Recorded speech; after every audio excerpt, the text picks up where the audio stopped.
Vishu monthly Tirupati నుంచి ఒక్కసారి మాత్రమే వస్తారు. 3 డేస్ మాత్రమే ఉంటారు. దానికి తగ్గ ప్లానింగ్స్ అయితే నేను చాలా చాలా వేసుకుంటాను. బయట రెస్టారెంట్స్ తిప్పు, సినిమాకి తిప్పు, షికార్లకి తిప్పు అని ఏమీ అడగను.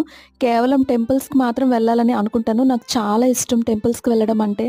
మోస్ట్‌లీ ఇది మార్గశిర మాసం కాబట్టి కనక మహాలక్ష్మి టెంపుల్‌కి వెళ్తాను ఎవ్రీ ఇయర్. లాస్ట్ ఇయర్ అయితే అస్సలు వెళ్ళలేదు. ఎందుకంటే ప్రెగ్నెంట్ కాబట్టి. ఈ ఇయర్ చిన్న పాప వెళ్ళాలా వద్దా అని ఆలోచించాను గానీ, ఇంక నా మనసు అస్సలు ఊరుకోలేదు. ఫైనల్లీ బయలుదేరేసాను.